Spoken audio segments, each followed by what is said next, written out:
Hi, and welcome to Creepy Crime Story, where the darkest truths aren't imagined, they're real. Midland, Texas. Saturday, May 20th, 2023. By mid-afternoon, a missing person case that had haunted a family for 10 days ended with confirmation of a homicide crime. Detectives later said the timeline was always there, quiet, precise, and digital. But to understand how they got to that point, we have to go back to the first signs that something was wrong. Madeline Madi Pantoja was 20 years old. Known to her friends for her energy and humor, she was also described by her family as responsible and consistent. When she stopped answering messages, people noticed almost immediately. It wasn't like her. And in cases like this, consistency is a form of evidence in itself.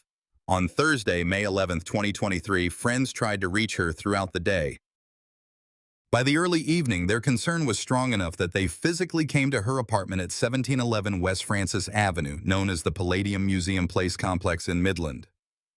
Around 6 o'clock, they found the front door slightly ajar and a light still burning inside. Nothing overtly violent appeared at first glance, but something didn't feel right. 2 hours later, those same friends returned. Now the light they had seen before was switched off, and still there was no answer. This shift, a door that could be nudged open, a light that had been on but was now off, would later be documented as part of the first anomaly in the case file. At 11:02 p.m., a 911 call was placed requesting a welfare check. Midland police officers arrived by 11:13 p.m., assisted by maintenance staff who lawfully granted them entry. The scene they documented was troubling. Madeline's purse, keys, and phone were inside the unit. Her car was still parked outside. There were no signs of a forced break-in, but the officers noted a sticky residue on the floor and a mop with a dirty bucket nearby. These small observations would later matter greatly. The kind of details that don't stand alone, but form the building blocks of a timeline. A neighbor provided the first piece of testimonial evidence. Around 1:30 a.m. earlier that night, she had heard raised voices, a man and a woman, followed by a single sharp scream from a female voice. That was the last audible trace of Madeline in her apartment complex. Equally significant was what investigators did not find. After late May 10th, there was no further communication from Madeline's phone. No texts, no calls, no social media activity. Her device was inside the apartment, silent. Detectives logged this as negative evidence, proof that activity had ceased when it should not have. This combination, a silent phone, a car that hadn't moved, personal items left behind, shifted the case from maybe she left on her own to something happened here. According to reports, officers immediately flagged it for the missing person unit, triggering protocols that included canvassing neighbors, documenting the physical state of the apartment, and creating a clock-based framework for what would later become a homicide investigation. By midnight on May 11th, the case was active. Detectives worked to lock down last known contacts, build a time grid, and preserve whatever physical traces existed inside the apartment before contamination became a factor. The official record is clear. Those first observations set the stage for the entire forensic narrative. This is how real cases unfold. Not with a single dramatic discovery, but with layers of small, documented anomalies. A light that's off when it should be on, a phone that never leaves the counter, a neighbor who hears a scream and remembers the time. Each of these details fits into a procedural puzzle, and it's the job of investigators to test whether they connect. By the close of May 11th, Madeline Pantoja was listed as a missing person.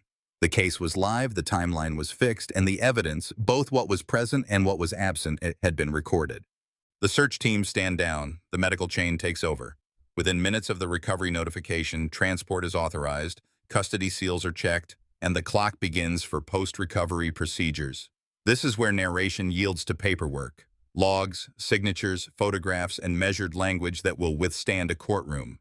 Arrival is recorded at the Dallas County Medical Examiner's facility later that day. The decedent is received with unique case numbers, time stamps, and the names of each person in the custody chain. Property is separated and documented under a parallel inventory, so it cannot commingle with biological samples. Jewelry consistent with prior descriptions is photographed in situ, then bagged, labeled, and barcode linked to the main case file. Nothing is cleaned, Nothing is rearranged. Every surface and fiber is preserved the way it was received. A preliminary external exam is performed once the body is in a controlled environment. Photographic documentation covers full body, close-ups, and any distinguishing features. Height and weight are measured with calibrated scales. Ambient temperature and body temperature are recorded for post-mortem interval modeling. Clothing and coverings are collected and packaged for later trace analysis. The pathologist notes condition without inference. The language is deliberate.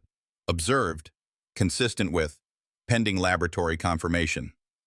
This is how a true homicide case stays intact from lab bench to witness stand. Chain of custody continues on paper and in the digital case management system. Every handoff gets a time, date, signature, and purpose. Intake, photography, radiology, evidence packaging, and pathology review. Law enforcement representatives provide identifiers used for presumptive ID. Full name, Madeline Maddie Pantoja, date of birth, and correlating records. When available, medical and dental histories are requested through legal process. The point is not speed. The point is defensibility. Radiology is ordered early. Full-body X-rays, and when indicated, CT imaging are obtained to detect projectiles, fractures, or other internal indicators that won't survive routine dissection. Radiology also maps foreign objects that must be recovered as evidence later. Technicians annotate locations in a grid format so retrieval can be executed without guesswork. That imaging, and the exact time it was taken, will matter if attorneys later dispute trajectories or the presence of metallic fragments. The pathologist issues a preliminary classification. Suspected homicide based on the totality of scene coordination and observed findings. Final cause and manner are deferred pending autopsy and ancillary testing. Toxicology kits are pulled before internal changes can complicate interpretation. Blood, vitreous, urine, if present, and liver sections are drawn, sealed, labeled, and routed to toxicology under a separate custody trail. The lab request covers standard panels and any targeted screens requested by detectives, if articulated through proper channels. None of this announces a conclusion. It preserves the option to reach one. Identification proceeds on two tracks. First, a visual and property-assisted presumption, which is not used alone in court. Second, confirmatory comparison, dental records if obtainable quickly. Otherwise, DNA. Buccal reference swabs from family, previously collected law enforcement references, or personal items may be used, all with the necessary consent or judicial order. The examiner's office logs when those references arrive, which technician opens them, and how results are matched. Visual agreement and jewelry are supportive. Scientific corroboration is decisive. The autopsy scheduling reflects the caseload and investigative priority. When the procedure begins, a second set of photographs documents each stage. Injuries are charted with measurements from fixed anatomical landmarks. Wound paths, if present, are mapped with rods for trajectory analysis and photographed at consistent angles. Swabs are taken from relevant areas for later DNA comparison. Fingernail scrapings and clippings are collected if indicated. Again, the reporting language resists speculation. If there is a pattern injury, it is described by shape, size, and orientation, not by guessing at the object before comparison testing is done. All packaging decisions are conservative. Clothing is air-dried if necessary, and then paper-bagged to prevent degradation. Each bag is labeled with the decedent's case number, the collector's initials, date, and a brief description. Seal tape is signed across the adhesive so any later tampering would be obvious. The same discipline applies to potential ballistic evidence. If radiology indicated fragments, they are recovered during autopsy with non-metallic instruments when possible, placed in rigid containers and labeled for ballistics. Those containers will ultimately go to a crime lab, but not before the ME's office certifies where they came from, who handled them, and when. After the procedure, a preliminary autopsy summary is generated for investigators. It is not a final report. It is a controlled release so detectives can refine search warrants, interview strategy, and timelines. The summary clarifies what is confirmed now, identity method underway, specimens collected, evidence packaged, and what remains pending, toxicology, histology, specialized testing.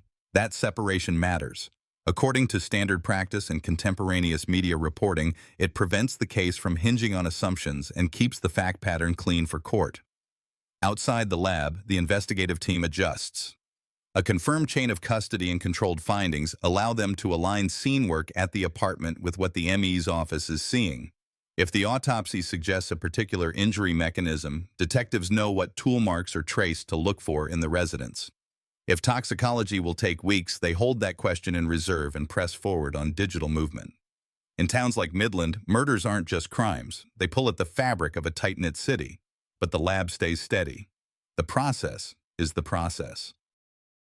One quiet lesson runs under everything you've heard so far. Dignity and rigor can coexist. The decedent is not a data point, and yet the data points are how a jury will hear her story. The work here is human and technical in the same breath. The data aligned too cleanly, one investigator later said. Sometimes that was the problem. Here it's the goal. The apartment at 1711 West Francis Avenue is treated as the living scene. Technicians arrive with a checklist that reads like a promise to a jury. Photograph first, touch nothing without a reason, and document each step. Wide shots fix the layout. Mid-range frames lock the pathways from entry to bedroom to bath. Close-ups record the anomalies already noted by first responders, but now under controlled lighting and scale. Door hardware comes first. Hinges, strike plates, and the latch face are examined for tool marks. None are documented. Paint transfers around the jamb are photographed and measured. There is no pattern consistent with prying. That finding supports what the initial report suggested: no classic forced entry defeat. The eye is then drawn to damage on 2 interior doors. Circular defects and splintering are measured from fixed landmarks. Hair embedded in fractured fibers is lifted with sterile tape, carded, and sealed. In the log, those items are entered as physical, preliminary, until lab comparison confirms origin. The bedroom shows textile loss where a comforter should be. The absence is recorded by negative space, a bare mattress line, a fitted sheet, and a top sheet with irregular dark red staining. Technicians run a presumptive test in a small, discrete area. The reaction is noted, the rest is preserved for the lab. A section of the sheet is carefully cut along fresh edges, dried if needed, and packaged in paper. The goal is preservation, not interpretation. If the medical examiner later specifies injury mechanisms, this fabric can help correlate directionality or transfer. On the floor, a sticky residue is observed near a mop and a bucket of dirty water. The liquid is not poured out. It is photographed in the state it was found and sampled with sterile swabs, one for potential chemistry, one for DNA screening if warranted. The mop head is removed intact and bagged separately. No conclusions are written in the log about why any of it exists. The record only describes what is present and how it was collected. Latent print processing is deployed where prints are most likely to survive. Door edges, light switches, and a small table that friends said was recently in the room but is now missing. The missing table is documented in the negative, the mark left in dust where its base once sat, the lighter rectangle on carpet pile. Those photographs are as important as the object would have been. If the table surfaces are later located, these images will show where it belonged and when it disappeared from the scene. The bathroom is processed with the same discipline. Drain covers and trap areas are photographed. Swabs are taken from smooth surfaces likely to retain trace. Technicians avoid overuse of reagents that could compromise downstream DNA testing. All packaging is paper. All labels include date, time, collector initials, and the case number, with seals signed across the tape. The chain of custody remains legible for any future suppression hearing. Outside, the victim's vehicle remains in its spot. Before it is moved, technicians perform a visual inventory through the glass and photograph the exterior on all 4 sides, including tire positions and the surrounding ground. No obvious displacement is documented. If the vehicle is to be towed for full processing, that step will be supported by a warrant and recorded as its own evidence sequence. For now, the record shows the car on site and undisturbed, which supports the emerging thesis that Madeline did not drive away. The canvas expands to the perimeter. Officers request retention of footage from nearby businesses that share the corridor with the complex. One camera, time-synced to agency clocks, shows a pickup passing at 1:59 a.m. The frame is stabilized, the plate region enhanced within policy, and the clip logged as digital, working, until cross-checked with other systems. Investigators also note exterior lighting conditions and sightlines. The footage makes more sense when one sees how a vehicle would approach from the side street rather than the main entrance. Each collection step has a purpose: doors for forced entry analysis, textiles for biological testing, mop and water for chemical or DNA signals, hair for comparison, and video for movement. None of those items prove a theory on their own. Together, they reduce the number of viable theories. As one detective put it in a case briefing, the data sometimes align too cleanly. The job is to verify the alignment, not celebrate it. The scene log is closed only when the walkback confirms that everything photographed is either left undisturbed or removed with a corresponding evidence number. Supervisors sign off on the inventory. Patrol units are briefed on protecting the unit for any follow-up processing.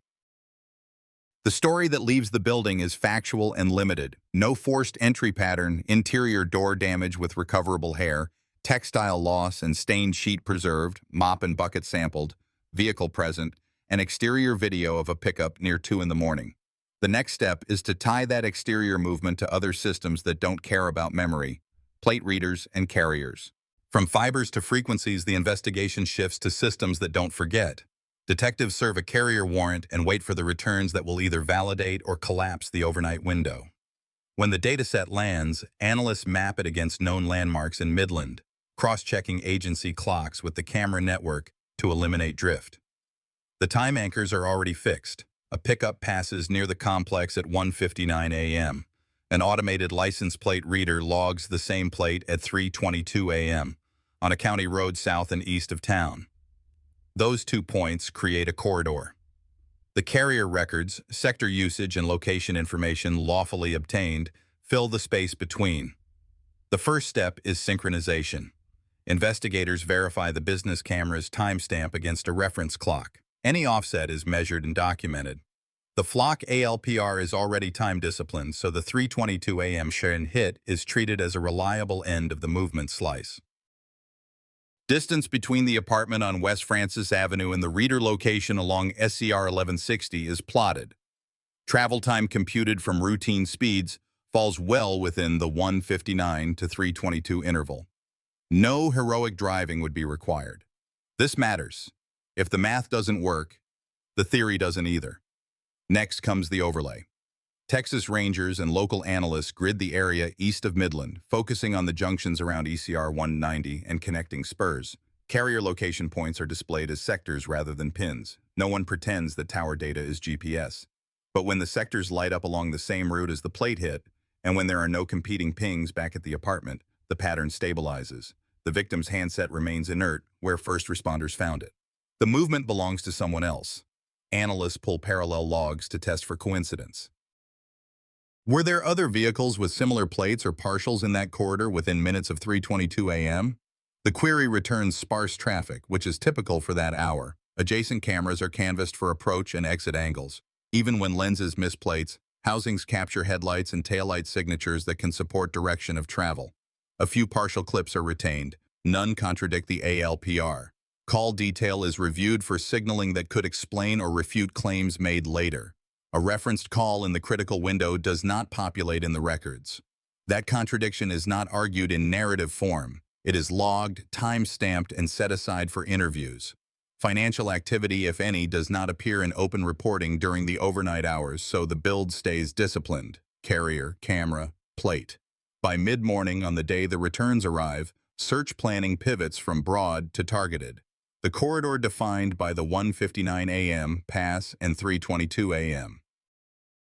ALPR is not a guess. It is a bounded area supported by independent systems. Grid squares are assigned.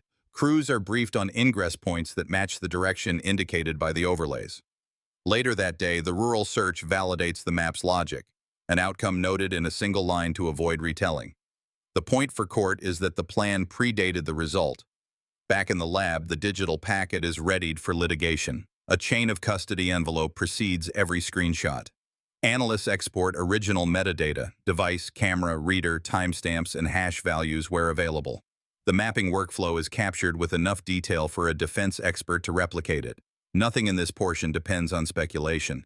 If a segment is interpretive, it is labeled as such and kept out of the probable cause spine. One line from a case briefing survives into the summary because it states a caution, not a conclusion. The data aligned too cleanly. Sometimes that was the problem. Here, alignment was tested across platforms and survived comparison. In practical terms, that turns the digital layer from a lead into a direction of travel statement the prosecution can stand on. A brief human note belongs here. In towns like Midland, murders aren't just crimes. They pull at the fabric of a place where most people still know each other at the grocery store. But for the digital team, the mandate is narrow. Show how the night unfolded and how the route was chosen, then get out of the way of the evidence collected in the field. The net result is a clean, defensible movement record. A 1:59 a.m. camera pass near the victim's complex. A 3:22 a.m. plate read on SCR 1160. Carrier locations that support travel along the corridor, and a silent handset left inside the apartment. That sequence narrows who could have been driving and where to look next. The next procedural step is to measure statements against this clock. Statements only matter if they survive the clock. Detectives begin with routine canvasses and rapidly converge on people closest to Maddie Pantoja, friends, neighbors, and the person who had recently been in a relationship with her.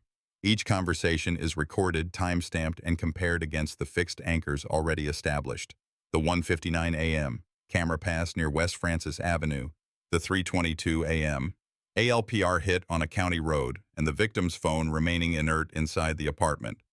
No one is accused in the room. The comparison happens on a whiteboard after each interview ends. Friends describe Maddie as predictable in the best sense. She kept her phone close, replied quickly, and honored commitments. That baseline matters when evaluating silence. Their timeline is consistent with what officers found: items left behind, car unmoved, worry building by evening. None of the friends place her outside the apartment after late May 10th. Their statements, short and clear, align with the recorded anomalies and do not conflict with any electronic log. A neighbor recounts raised voices and a single female scream shortly after 1:30 in the morning. She is precise about time because she had checked a clock to see how late it was. Investigators document her vantage point, the direction of sound, and potential obstructions. Her account is treated as testimony, confirmed, for presence and timing only. Investigators do not assign identities to voices until other proof supports it. The value here is simple. The window for an offense is anchored before the 1:59 a.m. vehicle movement. The most scrutinized interview comes from the party who later becomes the named defendant in court filings. In an initial conversation, he asserts he was home through the night and slept. In a later contact, he modifies the account, adding that he stopped by a relative's place and arrived there around 11:06 p.m. Investigators document both versions verbatim. Claims of a call or check-in during the critical hours are noted. When the carrier returns are reviewed, the reference call does not register in the logs, and there is no device activity supporting a check-in at the stated time. That contradiction is not argued in the room. It is preserved in the report with the exact words used and the timestamps that do, or don't, exist. Detectives then overlay the changed account with the digital route. If he did not leave after a stop just past 11, how does the camera capture a pickup near the complex at 1:59 a.m.? And how does the ALPR read a matching plate at 3:22 a.m. on SCR 1160? All while the victim's handset remains powered and stationary at the apartment. The team resists conclusions and asks for corroboration. Doorbell video at the relative's address, neighbors who might confirm a late arrival, and any third-party device that could verify presence. Those requests become documented attempts to validate the statement. The absence of corroboration becomes negative evidence only when deadlines pass and returns are empty. A final pass through the interviews isolates language shifts. When people are guessing, phrasing drifts into "I think" and "maybe." When people are certain, they timestamp and place. Detectives flag the definitive lines for follow-up. Exact minute markers, road names where a vehicle was parked, who was present during specific intervals. Consent searches for messaging platforms are requested. Refusals are logged, not criticized. The aim is to set conditions for admissibility later. What was volunteered, what was questioned, and whether Miranda was in effect. By the end of this block, investigators have three outcomes: witnesses whose accounts are consistent with the silent phone and the apartment anomalies, a neighbor whose scream timestamp frames the offense window, and a central interview that conflicts with the electronic trail at two critical points. That contradiction does not close a case, but it justifies targeted warrants, strengthens probable cause, and clarifies what a jury will eventually be asked to weigh. With the route mapped, the job shifts from finding to proving. Investigators translate the digital overlay into a stack of lawful process. According to police reports and contemporaneous media, preservation orders lock nearby business video. A formal subpoena sequence follows so the original files, with native timestamps and metadata, are retained for court. A supplemental warrant expands the earlier carrier return, authorizing historical location information tied to the overnight interval already anchored by the 1:59 a.m. pass and the 3:22 a.m. ALPR read.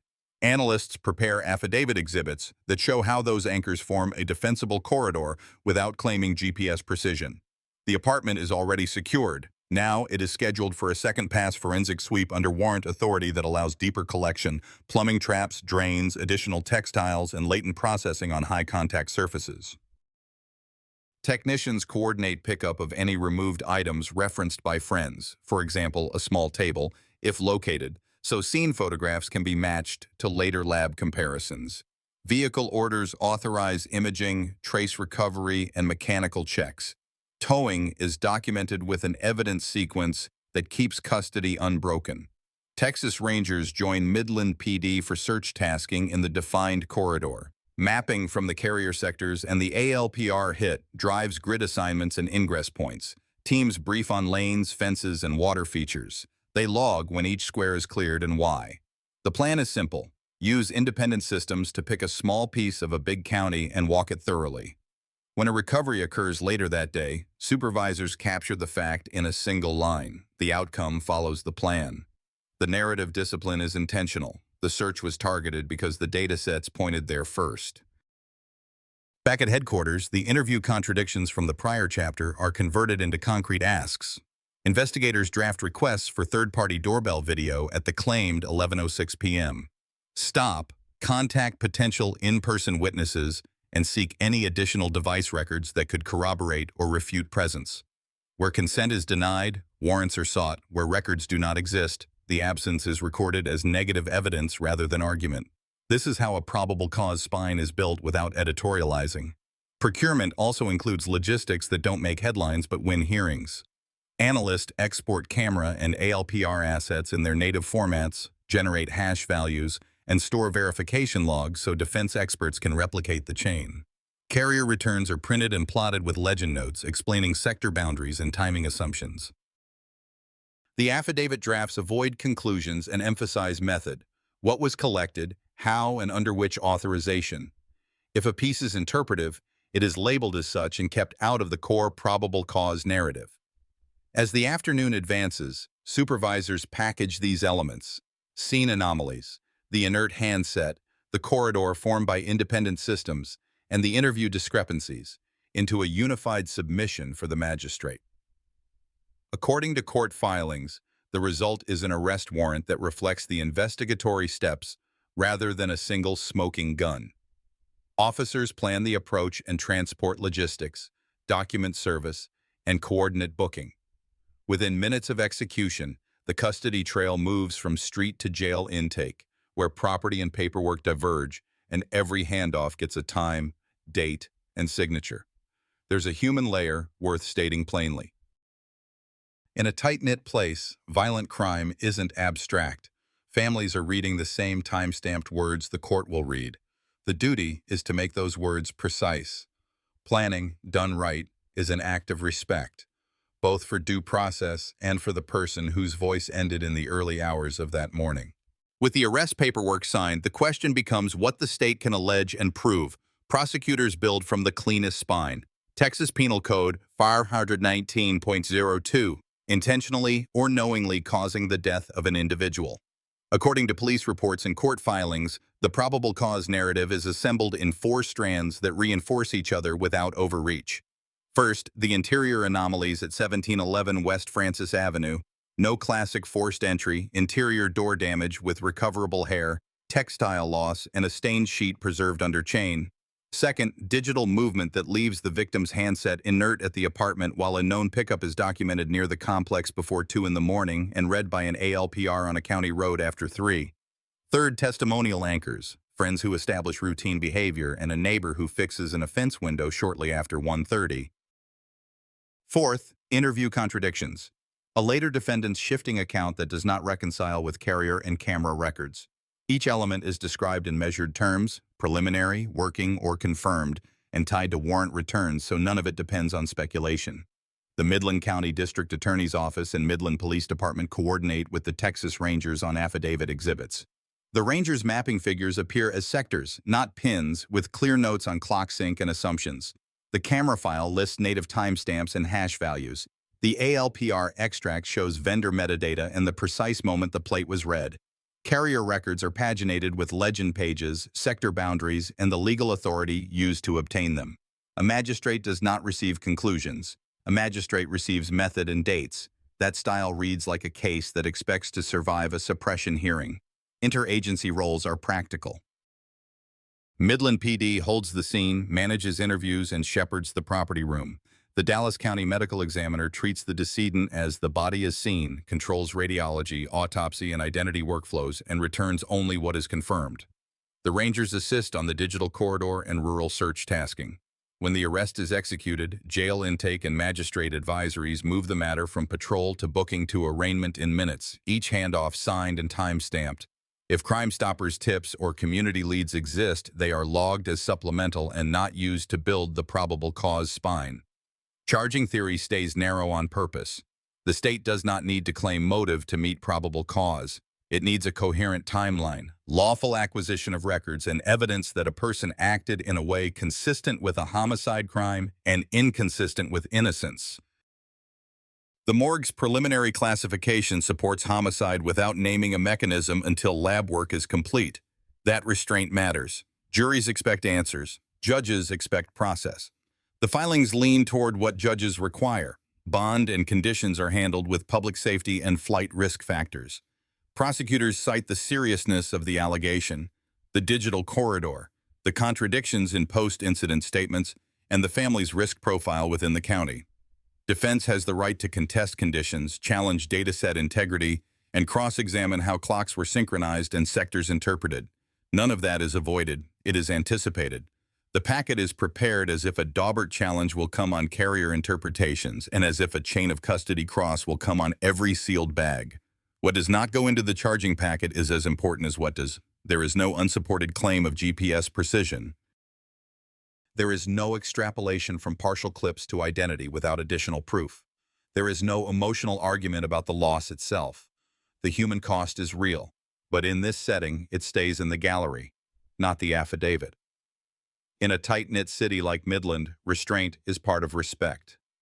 The final alignment reads simply, a silent handset left at home, a corridor defined by independent systems, a residential scene with no forced entry and preserved textiles, witness timestamps that fit the overnight window, and an interview record that moves across versions without third-party corroboration.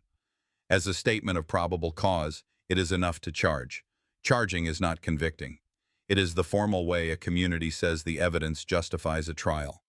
From here, the venue shifts from investigation to litigation.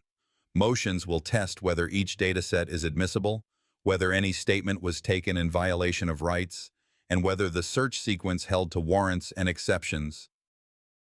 The next step is pretrial. From charging to courtroom, the fight shifts from collecting facts to deciding what a jury may hear. The docket opens with routine but critical orders, discovery schedules, protective provisions for sensitive digital records, and a reminder that both sides must disclose evidence favorable to the defense. According to court filings and contemporaneous media, prosecutors signal a narrow presentation built on method rather than narrative, chain of custody logs, native video exports with hashes, ALPR vendor records, and carrier returns obtained under warrant. The defense indicates early challenges to how those datasets were acquired, synchronized, and interpreted. Admissibility will turn first on authentication. For business cameras, the state plans to call custodians to identify the system's retention policies and timestamp settings, then pair that with an investigator who performed the clock comparison. Under Rule 901, that combination typically suffices if the workflow is documented and repeatable. The defense prepares to press on drift. Seconds matter when a vehicle sighting at 1:59 a.m. frames the offense window. The prosecution's answer is procedural. Show the offset measurement, show it twice, and anchor it to a reference clock. If the foundation is laid cleanly, the video becomes a neutral time and place statement, not an argument. ALPR evidence moves through a similar gate. A vendor or agency custodian explains how the reader captured a plate at 3:22 a.m., what metadata is generated automatically, and how integrity is maintained. The state avoids any leap from plate to person. It argues direction of travel consistent with other records. The defense floats the possibility of misreads in similar plates. The state counters with corridor scarcity. Very few vehicles were present at that hour. And corroborating clips from adjacent devices. The judge's task is not to decide truth, only whether a reasonable jury could consider the record. If admitted, the ALPR adds one reliable timestamp to a route that was already mapped by independent means. Carrier records face the most detailed scrutiny. The state must show a lawful warrant, a defined timeframe, and sector-based interpretation that does not overclaim precision. Expect a Daubert-style hearing focused on the analyst's methods, how sectors were read, how handoffs were understood, what the uncertainty radius looks like when plotted. The prosecution emphasizes conservative language, sectors, not pins, intervals, not continuous tracks. The defense highlights any gap that might support an innocent explanation. Judges usually admit the data when the methodology and limitations are transparent, leaving weight for the jury. Statements are next. Interviews were recorded and time-stamped. A later shift in a central interview, staying home all night versus an 11:06 p.m. Detour creates friction with the electronic trail. The defense may move to exclude portions as involuntary or taken without proper advisement. The state responds with Miranda compliance and the simple proposition that contradictions are for cross-examination, not suppression.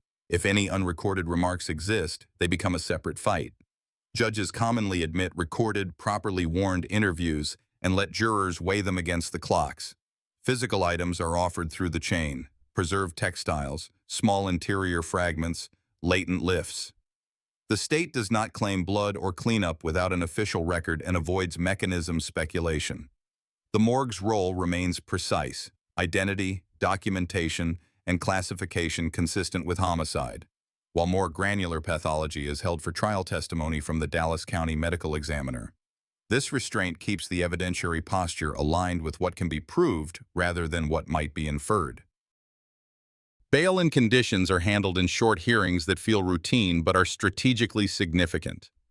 Prosecutors cite the seriousness of the allegation, the mapped corridor outside city limits, and contradictions in post-incident statements as public safety and flight risk factors. The defense counters with community ties and proposes monitoring. Whatever the outcome, the court's order becomes the backbone for custody status going forward. The message to both sides is the same.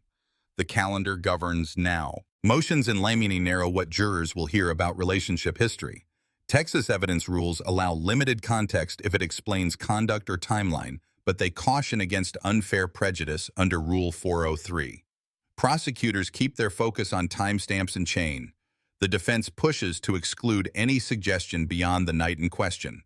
A clean ruling set means a cleaner trial. Fewer sidebars, fewer diversions, and fewer grounds for appeal. What will a jury likely see if the matter proceeds to trial? A structured sequence. A neighbor's narrow time-anchored testimony, business video authenticated to a reference clock, an ALPR read with vendor metadata and no extrapolation beyond direction of travel, carrier sectors explained by an analyst who admits limits, scene collection offered through technicians with sealed bag logs, and the medical examiner on identification and classification. The state's theme is method.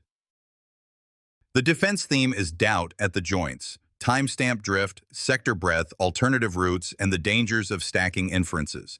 Texas juries are instructed that circumstantial evidence can prove a case if it convinces beyond a reasonable doubt. Both sides will frame the same instruction very differently. Community impact sits just outside the record, yet inside the courtroom. Families attend hearings, and their calendars become trial calendars. In towns like Midland, murders aren't just crimes. They pull at the fabric of a place where the same people see one another at school pickup and the grocery store. The court's insistence on patient, verifiable process is not an obstacle. It is the guarantee that whatever verdict arrives carries weight. A word about expectations. Many viewers assume a smoking gun, Real prosecutions often hinge on alignment, separate systems that agree without needing to. Here, the plan that guided a targeted rural search arose from that alignment. The legal test ahead is whether alignment becomes proof and whether proof crosses the final threshold. That is what juries decide. As of the current calendar, public records indicate no completed trial or verdict. Hearings continue to shape what comes in and what stays out, and both sides prepare for a presentation built around minutes, corridors, and logs. When a court finally calls the panel, the story will belong to sworn witnesses and exhibits, not to speculation. Looking back on Madeline Pantoja's story, I can't help but think about how quickly silence can turn into tragedy when red flags are ignored. This crime shows us that safety isn't just personal, it's collective. If something feels wrong, speak up, document it, and lean on the systems built to protect you. In small towns or big cities, vigilance saves lives. What do you believe communities can do better to protect those at risk? Share your thoughts in the comments. I'd love to hear where you're watching from. And if this video moved you, please subscribe to the channel so we can continue bringing stories that matter